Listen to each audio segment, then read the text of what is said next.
Hello and welcome. My name is Lisa and this is my channel, a Flosstube channel, all about my stitching adventures and sewing adventures. I am a cross stitcher and a little bit of embroidery, and I purchased a machine a year ago and I've been sewing project bags and thread beds and fully finishing objects now and loving it all. So this is a place where I thought I would show that in video format. I am on Instagram. My handle there is Mrs. Curry's Classroom. Unfortunately for Instagram, they don't allow you to use punctuation. So it's Mrs.Curry's_Classroom. As a retired teacher, that drives me bonkers. If I can figure out technology, I will put my username across the top here and you can see it in written format as well. I was hoping to do this earlier than the first week in July. It is a Christmas in July episode, but the account that I set up to make a Flosstube was hacked and my logo was taken and I can't get in and I can't shut it down. So we're just trying again with a personal account and hoping that this one won't get hacked and it will stay and survive. I also was going to film a few days ago, but I hit my face with the car door and I have been waiting to see if a black eye emerges, which it has not, but I am still left with my face that was made for radio. I get it. I totally get it. Anyway, today I thought with Christmas in July, I would show you two finishes, things that I've done in the past, but they apply to what's going on today. Some whips for this month and then plans for this month. Not all of my Christmas plans. If I can get this loaded up successfully, then maybe I'll do a part 2 with some other more kitted projects than what I'm going to show today, but we shall see. The first thing though, let's get started. The first thing I want to show you is my finish of Blue Coat Santa. And I'm showing you this first because on Instagram, I did a pretty big caption about how I got back into cross stitch. And you should probably go there, find this. Again, if I can figure out how to do editing, I'll put the post up here so you can see what you're looking for. But it explains how I came back. I stitched in the 80s and 90s, had my children, I was a stay-at-home mother, and just didn't have the time anymore for it. So there's a whole story there of how I came back to it and the importance of this project for me. This is Teresa Kogut, Blue Coat Santa. I don't know why I don't stitch more of her work. She's incredible. And her use of DMC, it's very clear that she's an artist first and then creates these charts. The DMC solids are so important to show highlight and depth in an object. She does it just so well. And then there's a limited amount of overdyes in there. It's just terrific. I stitched this not on the called for. I did this on 46 count treasure map, and that's probably a better rendering of it, of the color. I'm not going to make him into a stuffy or stand-up. I would like to make him into a basket like this. This is a reversible basket. He doesn't need to be reversible, but I'd like him to be tall with a coordinating fabric across the top. I've been sitting on the project for months. I've had him finished for months. I've been sitting on it because of the boxed corners. I want to make sure I don't cut off his feet when I cut them down. And I've just been thinking about it and quite frankly, too afraid to just do it. But maybe with this Flosstube episode, it's going to force my hand and I will have to fully finish him. Again, that's Blue Coat Santa by Teresa Kogut. Okay, so I have another finish that I want to show you and it ties into my first whip. My other finish that I want to show you is Christmas Garden. And you're probably all familiar with it. This is by Blackbird Designs. And this is my own silk conversion. I stitched this on 40 count through the Looking Glass by Tabby Cat. And I've customized it. Sorry for the glare with the ring lamps. I've customized it. This chart already has initials in it. And there's lots of empty spaces if you want to put even more initials. Do what you want. This is my paternal grandmother's initials, my mother's initials, my maternal mother's initials. And then down here are my two nieces. And then here are my initials. Now on my monitor right now, this is looking very pink. It is not pink at all. It is a red. The colors, we all know how it goes on Flosstube. The colors aren't accurately shown here. But I wanted to show you this piece. I finished it in the fall and had it framed right after Christmas. And I wanted to show this to you because my whip and my focus piece for this month uses the same red, and it really is a red. My focus piece for this month is Dasher Dancer by Hobby House Press. We're all familiar with Hobby House as a store and a shop, but they do also have some charts, and this is one of their best, I think. I am stitching this on 40 count rice paper by Dames of the Needle, one of my favorites. Tabby Cat Linen, one of my favorites. Dames of the Needle, also one of my favorites. Let me show you what this is. I am typically a hoop stitcher, but if it won't fit fully in a hoop, and I have some really big hoops, if it won't fit fully in a hoop, then I'm putting it on scroll rods, and that's what this one is. Again, this is looking pink on my monitor. It is not pink at all. I'll hold up the flosses in a minute. Let you see. This is where I am so far. And I do have some suggestions for you. If you think that you would like to stitch this piece, don't be intimidated by its size.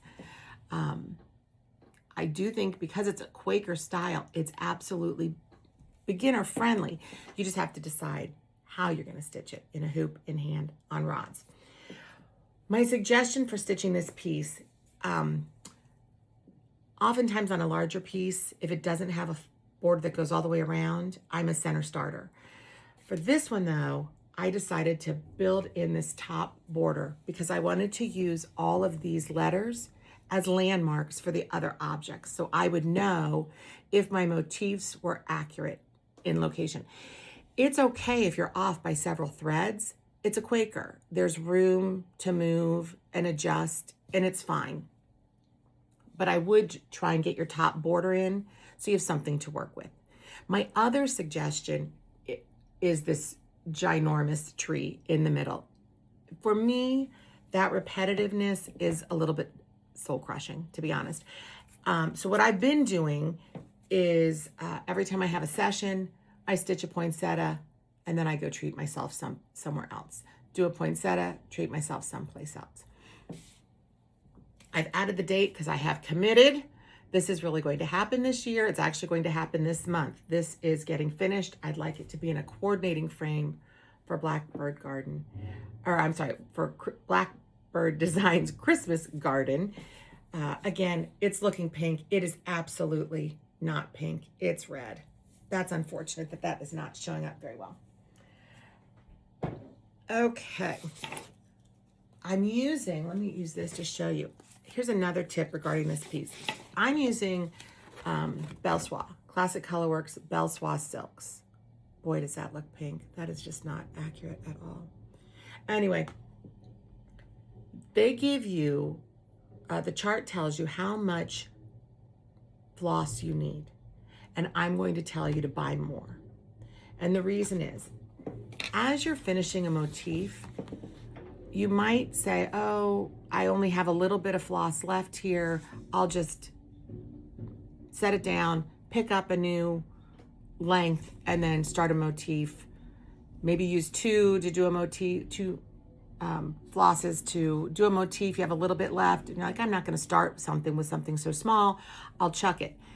You wind up eating a lot of floss. So you need more. I would just say get more than what it's called for. And mine's on 40 count, and that is the called for count. But I can't say it enough, but I'm going to say it again.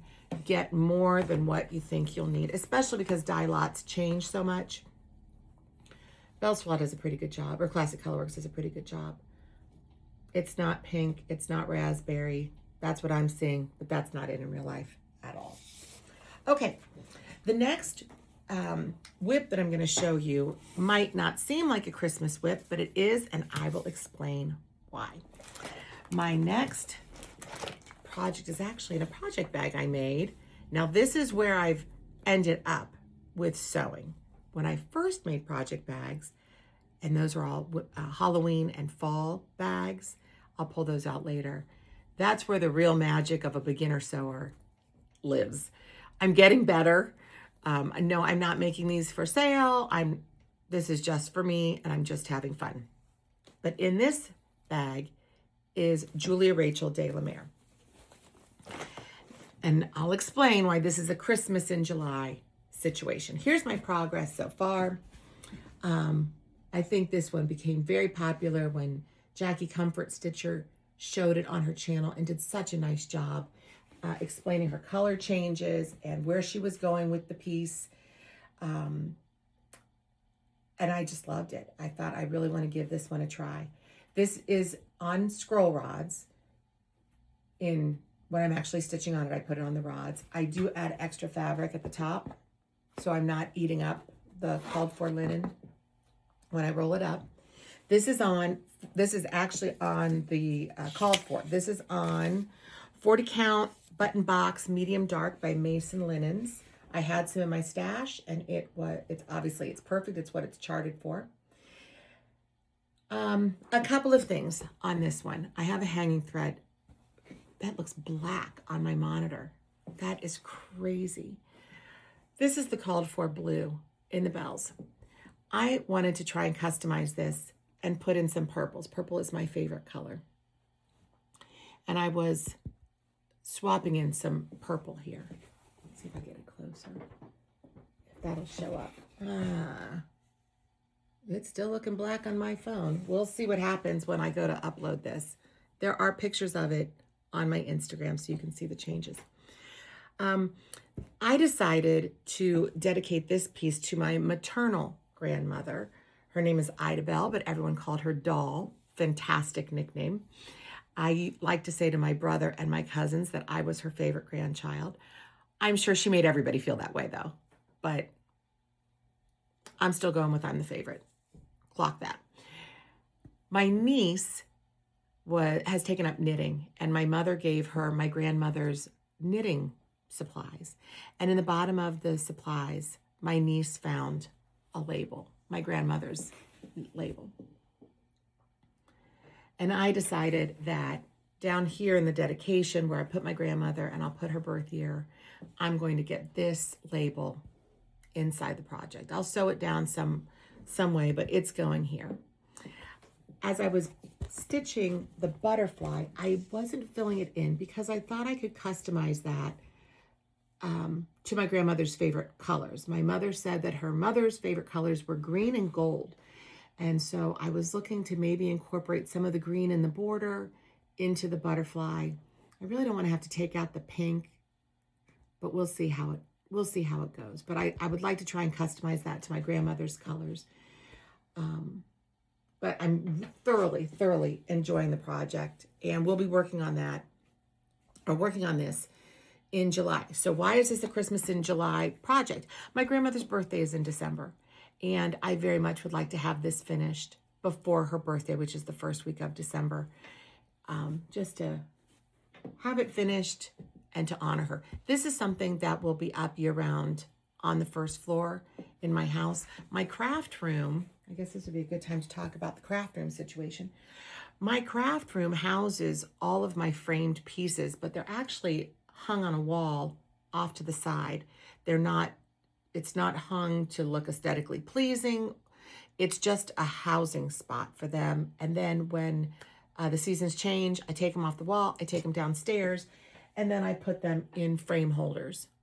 The smaller pieces I put on my piano, and if I can figure it out, I'll put a picture in on how those pictures look when they're displayed on my piano. This one's newer for Christmas. It will not go on the piano. It's too big. It will go in the dining room on a buffet table, and hopefully with Dasher Dancer alongside of it. But that's how I house the pieces. When they're not seasonally out, they're on the wall in the craft room, which is where we are, in the craft room. Okay, so that's why Julia is a Christmas in July stitch, and why I'm hoping to work on her and for sure get her finished before the first week of December. Okay, the next whip, my last whip that I have for this month is a stitch along. And before I explain what the stitch along is, let me explain the situation and the problem I'm currently having with all things gingerbread. If you recall, Where'd it go? If you recall, it fell. Please hold. 2 Jingle Balls ago, Stacy Nash came out with this gorgeous, adorable needle book, scissor roll, whatever you want to call it. And I bought the kit and took the class. And as I was stitching on it, I decided I didn't like the linen. It's not the dyer and it's not the color. It was lovely, but it was on 36 count. And my sweet spot is 40, or I like to go up to 46. I'd rather do 32 over 2 over 2 than 1 or 2 strands on 36. It's my nemesis. So in my stash, I didn't have anything close to the called for that came with the kit, which was 36 count Ween Bean by Needle Bling. Love their linen, love. This was the closest I could get to it with what I had in my stash. This is 40 count Beethoven by Color and Cotton. I knew I didn't want to make it a needle book, and I thought about making it a stand up like this with boards inside, but I wasn't quite sure how to maneuver that. So eventually I just assembled it as is. I love the project. I love the finished piece. I knew I didn't want this on the back because if I laid it down, I didn't want my stitching on the table. So it's on the inside. It's like a little surprise if somebody picked it up and wanted to investigate and then they see inside. The gingerbread needle winder was something that Stacy was selling at the Jingle Ball. I don't know if they're on her website now or if they're at her store in Indiana. I'm not sure, but this started a gingerbread obsession. While the class was happening, Stacy was stitching on, she'd already assembled this, so she needed a piece to show us how to assemble. So she was working on this piece. And everybody in the class, we were feverishly typing, what are you stitching? What is that? Is that a chart that's going to be for sale? What is that? And she said, no, this is just a mock-up. I don't design on a program. I stitch and design. Amazing. And then she charts it. And she said, if you guys want this, I'll just email it to you. And we were like, yes, please. So she emailed this to everybody. And it was a freebie for us. I believe it was for sale at the Jingle Ball this past year, and you could buy it, but it added to the gingerbread obsession. I went into my stash to find something gingerbready. I tried to match up called for here, but I was looking for something gingerbready, and in my stash, I had 40 count Squirrel Nutkin by Tabby Cat. Love Tabby Cat. And it was gifted to me by a friend, gave it to me for Christmas, and I love this. Sorry about that. Technical difficulties. Anyway, I love the color. I did order more of it because I thought it was great. So I had this gingerbread color in my stash. I stitched it up. I added beads to it. I guess I shouldn't show you the crummy job at the bottom, but I added beads to it. I just wanted it to look like a cookie. And I think it does. I think I achieved it. But the gingerbread obsession has not stopped. I decided to stitch again almost immediately. Another Stacy Nash. At the Jingle Ball, she had this one, Christmas Townhouse. It's so good. Stacy, what are you doing to me? It's so good. And this was supposed to be a sewing roll. It's called Christmas Townhouse Sewing Book. I knew I didn't want it to be a sewing book, but I wasn't quite sure. Oh, look at that wacky bow. I wasn't quite sure what I wanted to do with it. It's too big to be an ornament. I wasn't quite sure. This is on 40 count Rustic Charm by Seraphim. It's fantastic. I've stitched it on this at a retreat and people were coming over. What is that linen? What is that? This is 40 count Rustic Charm by Seraphim. Gorgeous. And the colors are gorgeous on it. Just gorgeous. Well, so I didn't know what I wanted to do with it. And I thought, well, it's too big to be an ornament. I don't want it to be a sewing roll. It needs to be something decorative that can be out, seated out. So I stitched the other part of it, the inside of it, and I attached it to the back. I used some trim to hide where I put the two pieces together. And I displayed it on a hanging ornament holder. I will try and put a picture up from Instagram of how I show it. I don't know if I'll be able to get it in here. This is the idea of it. It rests inside. I got it to rest. Again, it was seated on my piano. The great news on this was when you walk in the house, you can see this piece and the front of it. But when you're sitting in the mediocre room, which is our family room, it's a great room, but we call it the mediocre room. When you're sitting in the mediocre room, then you can see the back of it. So you get to see both of it, just depending on where you are in the house. So again, another gingerbread stitch. And I loved this fabric so much, I did reach out to the dyer and said, could you dye me a half a yard in 40 and 46 count? And she did. So now I have that in my stash for my gingerbread obsession. If you are looking for some gingerbread fabric options, I pulled some from my stash if you are gingerbread obsessed like I am. This one would be a good one. This is 40 count pumpkin soup by Wabi Sabi. I think that would make an excellent gingerbread ornament, house, whatever you want. This one, take a chance on. This one's Tiger's Eye. This one's 40 count. Weeks Dye Works Tiger's Eye. It's pretty orange, but I think it would absolutely work for gingerbread. I also have the squirrel nutkin. That's what I stitched the first, this one. This is on squirrel nutkin, and it was gifted to me, and I ordered more of it because I loved it so much. This is the Seraphim, the part that I chopped up. This is the Seraphim Rustic Charm. I didn't pull out the big piece, but that's what it looks like. This one would also make a great gingerbread, and this is going to come up in the whip. I promised to get there. This is Weeks Cocoa. I have it in 40 count. I have it in 46 too. And I just ordered it in 32 count. There's a reason, hang tight. This would make a good gingerbread cookie as well. It's not as orange as the other ones, but it definitely has a cookie feel to it. And then this one is actually called gingerbread by Picture This Plus. And this one ties into the next thing I'm going to show you.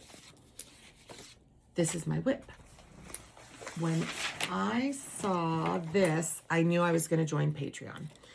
I haven't joined Patreon, and we have lots of dyers and designers who have a Patreon account and offerings, and nothing had really appealed to me yet until I saw this one. Hands On Design had an ornament club for the last 5 months. And as the ornaments were revealed, they got cuter and cuter and cuter. And I thought, I missed out on that one. And then they announced the next series of only 3. And it's called the Quilted Gingers Collection. Of course, I had to sign up. It's gingerbread. I had no choice. So cute. Fantastic. So the called for is 32 count. The linen sold out everywhere. I couldn't get my hands on it even if I wanted to. So I pulled from stash and I pulled a 40 count. That's my sweet spot. The called for is 32, 2/2. I'm doing 40 count, 1/1 on gingerbread by Picture This Plus. And I will show you my progress so far, and then we're going to talk about what I did. This chart, and I'm guessing the other 2 that are coming, have specialty stitches in it, which is fun. Right now, the only 2 specialty stitches are some long stitches to create the wreath. And in the doorknob, and I don't think it's going to show up, but in the doorknob is the rice stitch. There are some cross stitches around the doorknob, but inside is a rice stitch. In these bricks that I've started to lay here, there's a design that's going in, and that will have some rice stitch as well. Let me pull out the flosses so you can see all of them. They remind me, and this is going to date me even more than telling you I stitched in the 80s when I was in high school, but these flosses remind me of those candy dots that you buy on paper and you pop them off and you eat them, but you inevitably ate paper as well. That's what these colors remind me of. It's just so sweet. It's so cute. So, and I put them on these swan floss drops. Swans in real life are mean. They are mean. We just got back from a big trip, and at several of the ports, there were swans waiting for the boats to dock because they know there's going to be food and people, but they are mean. But in stitching, they're so elegant and beautiful. I am just drawn to them. So I picked up those floss drops. And I also picked up the finishing pack. The problem is the finishing pack really is geared towards 32 count. So I needed to get some 32.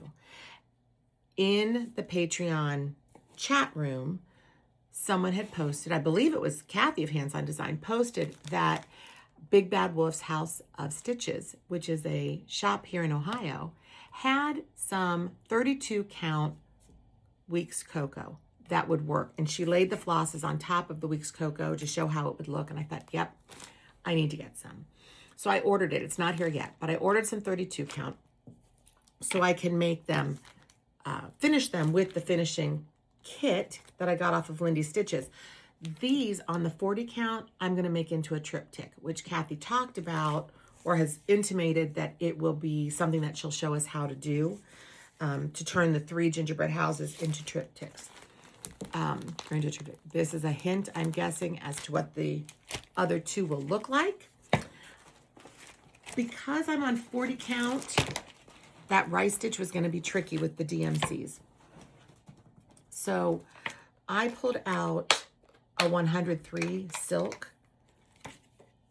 It's thinner. It's going to be great on the 40 count. I've already done the handle. I think this one's a really good matchup to the called for. On my camera, it's looking a little browner than it is in real life. This is 677, a Veriswell 103 677.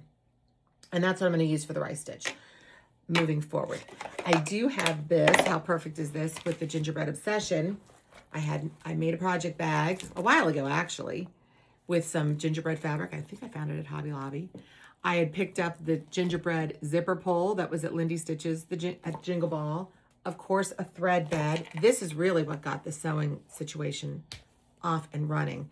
I have a thread bed in everything.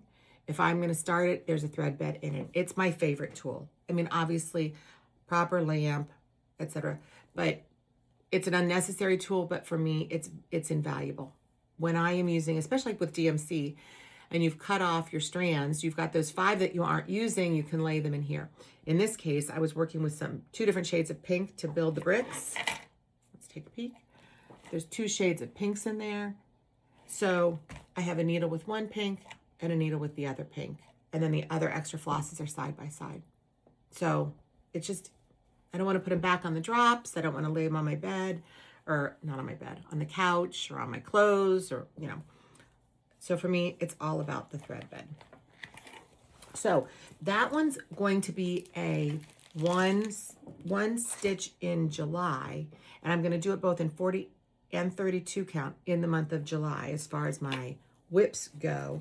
Then my other ones are, they'll come out in August and September, and I'll stitch them as they come out. I don't like to get behind on a stitch along if at all possible. Okay, those are the whips. How are we doing on time? Since I had to start and stop, I'm not really sure where we are in the madness. Let me move this stuff and then show you some of my plans. We already know that I have the plan for Dasher Dancer to be finished. And I'll pop in some Julia stitches as well, with the goal of getting that done by December. But it is Christmas in July, and I want to keep moving on this one. So here are some plans of things that I've kitted up, and if I need a break from Dasher Dancer, I can pick up and stitch on some of these other smalls. You know, it's a little tapas that you can, palette cleanser, to get it done. All right, this next one involves a purchase from Hobby House. In April, my stitchy friends and I planned a retreat to go to Hobby House. It was our own retreat. We made it up. It was just us. And we stitched at Hobby House every day. They were phenomenal. They were gracious. They were amazing. And so welcoming. I would go back. If you've got a group of ladies and you want to go make up your own stitchy retreat, give Hobby House a call. Make sure you work it around when they're actually having retreats. They do a lot of retreats, but they are phenomenal. They just treated us like queens. It was wonderful.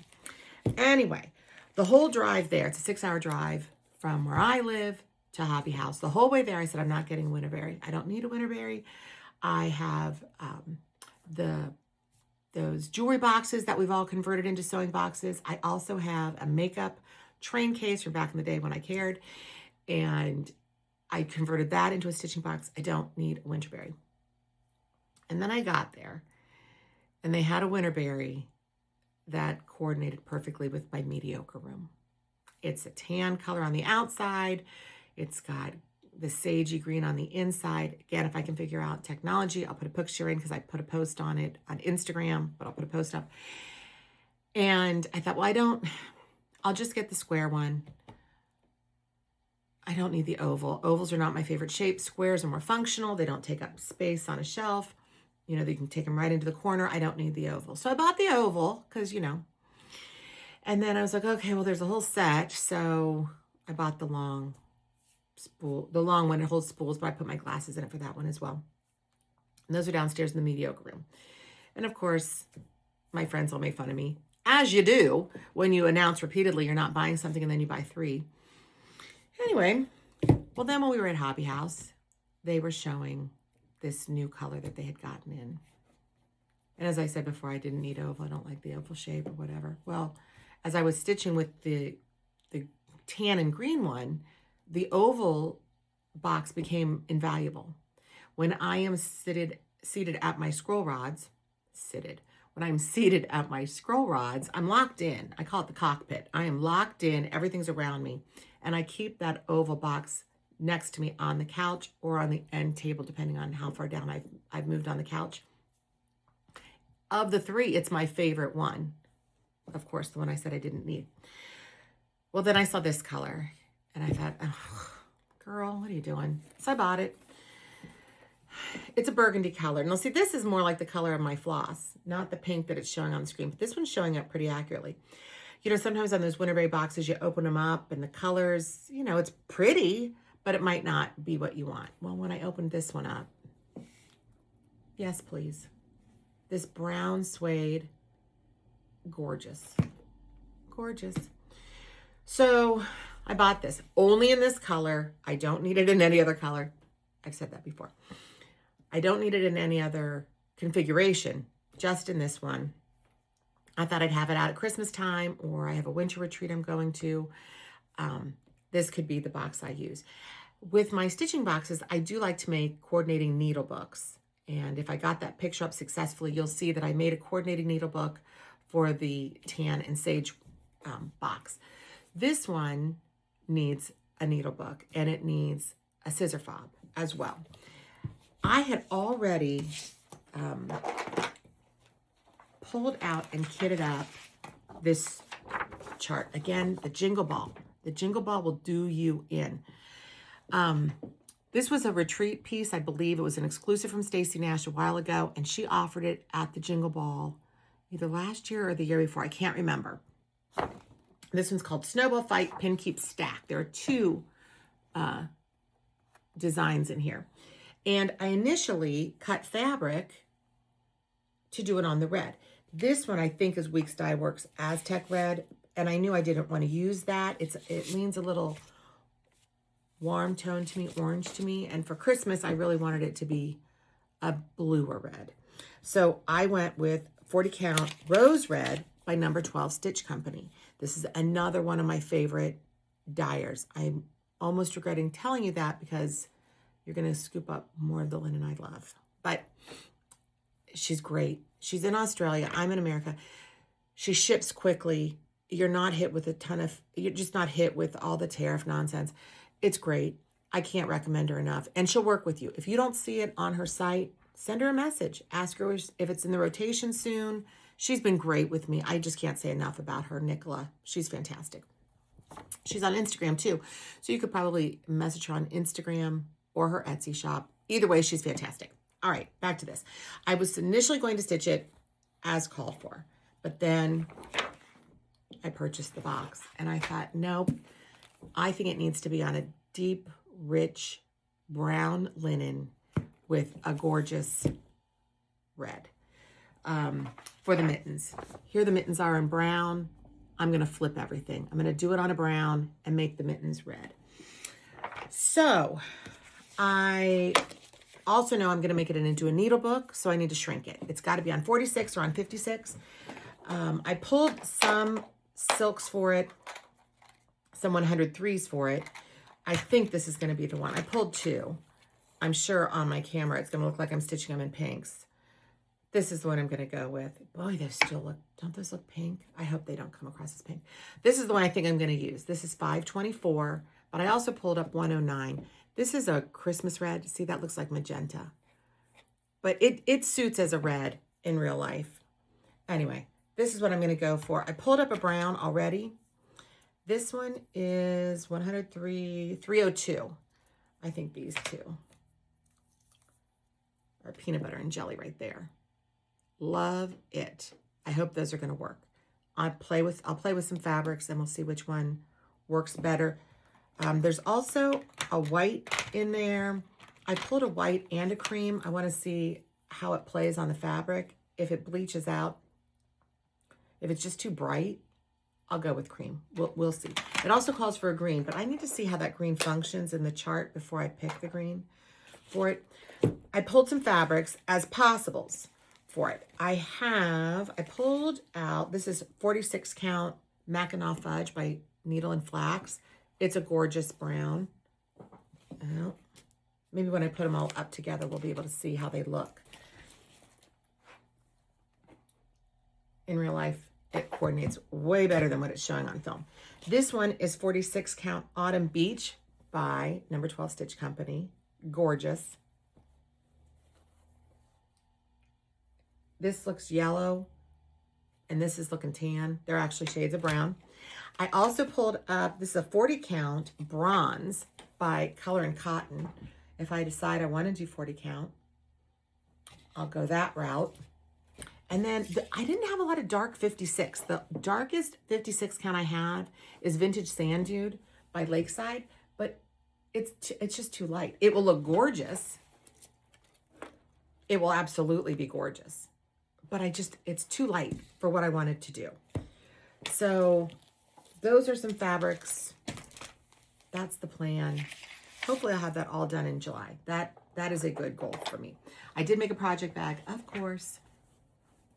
This is the Tilda fabric that came out at Christmas.